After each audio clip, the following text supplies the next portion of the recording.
Bonjour les amis, tout ceci est religieux en fait. Le vaccin, c'est le baptême de la religion covidiste, et dans cette religion, le vacciné agit pour le bien de l'humanité.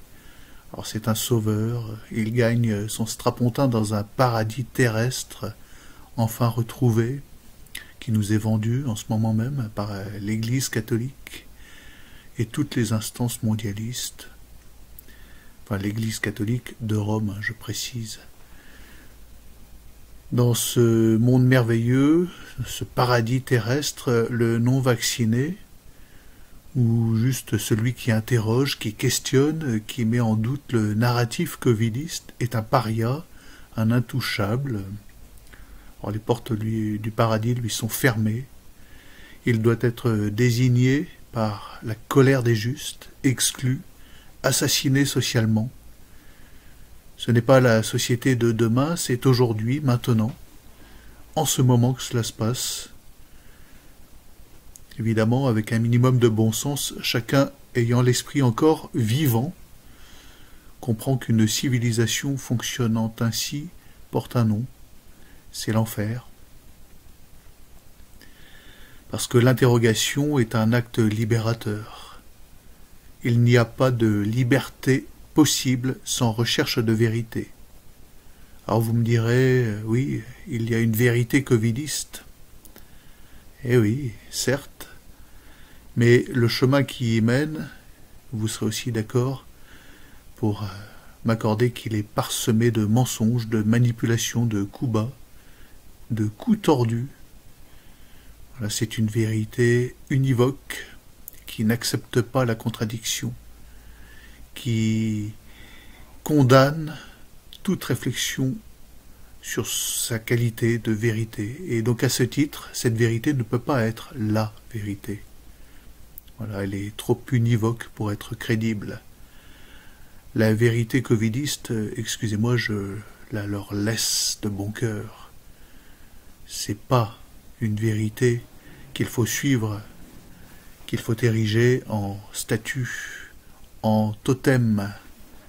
Elle ne laisse pas de place au doute, au questionnement, à la recherche qui est la respiration de notre intelligence.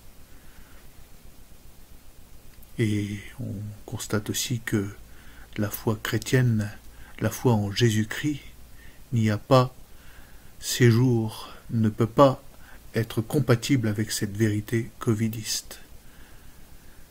C'est cette incompatibilité totale, fondamentale qui doit nous guider, qui doit nous convaincre que nous n'adhérons pas pleinement à cette vérité covidiste, la remettant en question, nous sommes sur la bonne voie.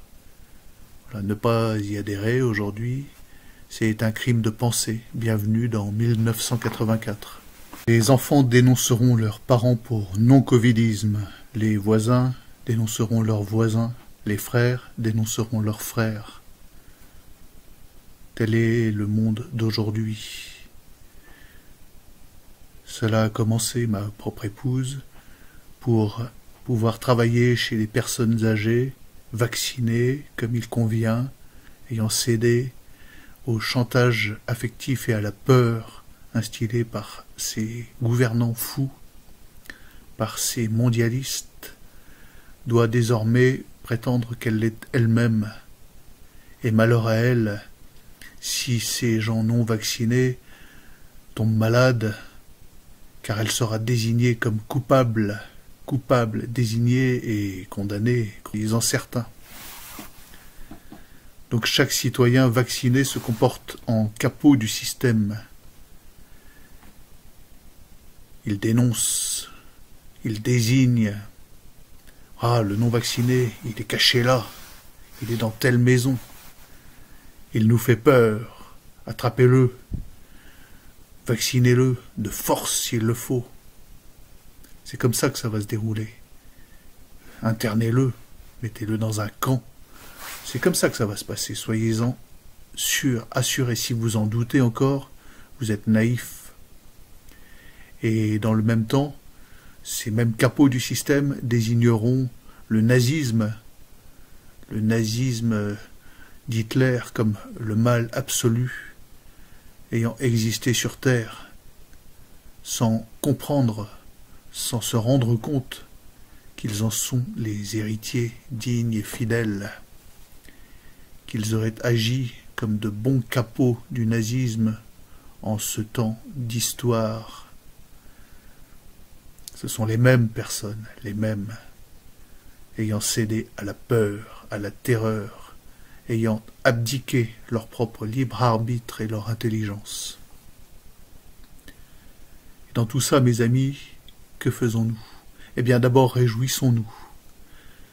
Voilà, nous attendions le moment de nous comporter en héros, de nous tenir droit dans la tourmente. Eh bien, ce moment est arrivé. L'heure du choix définitif. Un choix que nous devrons assumer. Un choix qu'il faudra peut-être tenir jusqu'au pire tourment, jusqu'à la mort physique si nécessaire. Et nous tiendrons les amis, parce que nous cherchons la vérité, parce que nous avons en face de nous la vérité, celle de notre Seigneur, et c'est avec son secours que nous tiendrons. Alors soyons unis, restons unis, il est temps de serrer les rangs. Il ne s'agit plus de laisser des commentaires, il s'agit de se retrouver, de se rencontrer, de s'unir pour échanger concrètement, pour créer une civilisation à part, en dehors de cette folie. Soyons unis. Allez, Montjoie, Saint-Denis.